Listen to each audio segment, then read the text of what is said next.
રાજપીપળા જંબુસરની કેટલી શાળાઓ છે જ્યાં આગળ જે એમની સાયકલ આપવામાં આવે છે સરકાર તરફથી, કેસરી કલરની સાયકલ, એ બધી સાયકલો કાટ ખાઈ રહી છે અને એક પહેલી વાર નથી થઈ રહ્યો. આ વસ્તુ શું દેખાડે છે? આ વસ્તુ દેખાડે છે કે સરકાર તો ઉપરથી આપે છે, સરકાર ઉપરથી ફંડ આપે છે, સાયકલો ખરીદાય છે, પણ અધિકારીઓ કે જે આના મેઇન જવાબદાર લોકો છે એમના પાપે આ બધું થાય છે. આવું તો કેટલી જગ્યાએ થઈ રહ્યું છે. મોટાભાગની સરકારી ઇજનેરી કોલેજોની અંદર જેટલા પણ મશીનો છે ધૂળ ખાઈ રહ્યા છે.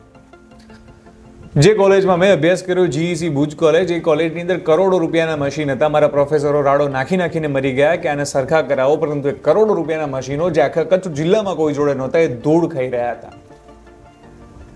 આપણે ત્યાં ટેસ્ટિંગ લેબોરેટરી ગવર્મેન્ટ શું કરે છે, કોઈ માની લો કે કોઈ પ્રોજેક્ટ થઈ રહ્યો છે તો એનું ટેસ્ટિંગ કરાવવું પડે, લેબોરેટરી કરાવવી પડે. તો બધી વસ્તુઓ ક્યાં કરાવે છે? બધી વસ્તુઓ પ્રાઇવેટમાં કરાવે છે ક્યારેક.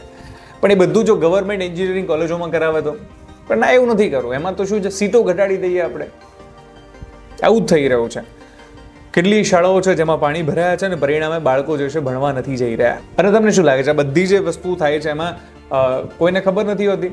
ખબર હોય છે. અને જ્યારથી નવી સરકાર બની છે એના પછી ઘણા બધા ધારાસભ્યો છે જેમણે ખુલીને પત્રો લખ્યા છે, પરંતુ એ પત્રો અંદર ખાને લખાય છે, પરંતુ શું થાય છે, આ પત્રો વાયરલ થઈ જાય છે.